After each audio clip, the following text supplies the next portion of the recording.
ikaze hano kuri Habuwize TV. Uyu munsi rongeye kubereka business nagiye mbereka buryo wakwera amafaranga kuri application. Izi application rero nabahaye ngiye kubereka uburyo amafaranga twayakoreye, mbereke evidence, mbereke amafaranga yageze kuri Binance, mbereke email yishyura ya mafaranga aturutse kuri za application tuba twishyuye.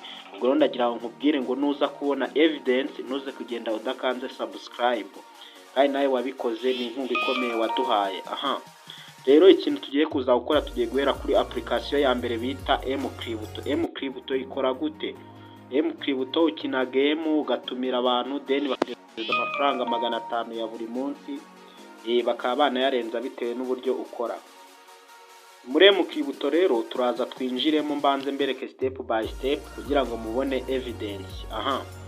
Noneho hano muri mCrypto uraza kandi hano hari redeem. Noneho nujya kubikuza urabona twe dufiteho amacoin 2712. Nujya kubikuza urakanda hano kuri USDT. Urabona 0.3 yaruzuye, idolari rimwe naryo rigezemo hagati.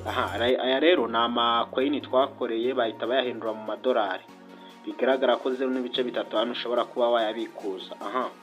Noneho evidence yaho twabikuje kugira ngo ino application mugomeze kuyizera, uraza ukande hano kuri check history. Hano kuri check history, kuri check history niho uraza ugakanda. Kuri check history rero nuhakanda bari bukwereke ya mafaranga yose yabikuje. Urabona 0.5 hano.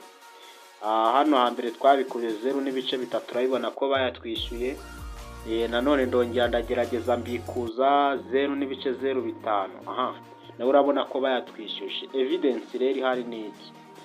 Iyo ugiye kubikuza uraza hano, iyo ugiye kubikuza then iyo uri hano kuri redeem ugakanda hano kuri USDT, yenda ugakanda kuri 0.3, urabona ntabwo iruzura neza, bari kukubwira ko adahagije. Bahita bakubwira ngo ushyiremo email yawe ya Binance.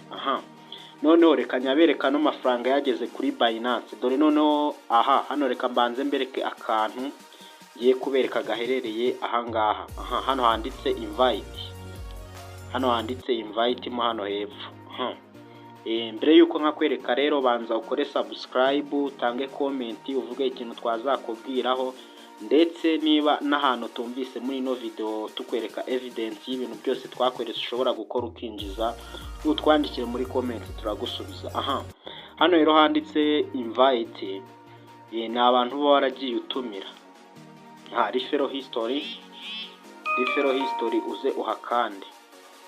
Urabona uyu nguyu bita Mushatsi 1010 nangahe, yose urayabona yo bagiye ayo umuntu aba yaragiye akoreraho tu.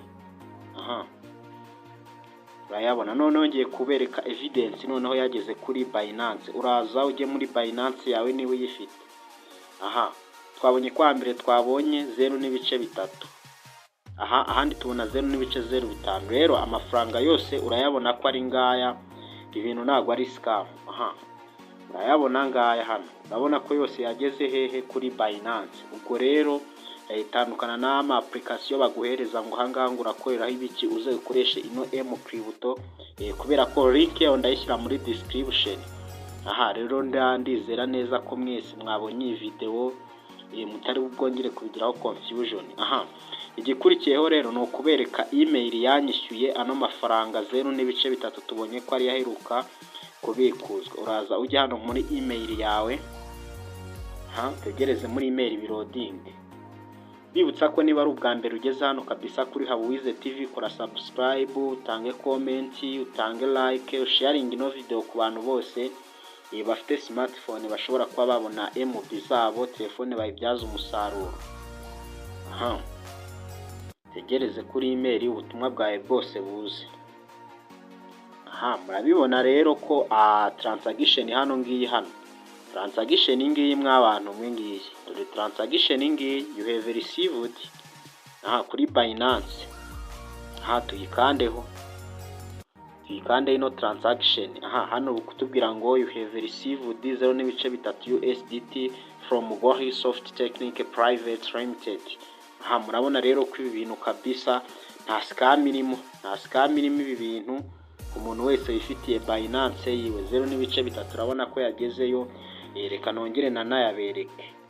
Aha dore ngaya hano 0.35, 0.35 ngibi ngere nyabereke uko twayabikuje yose.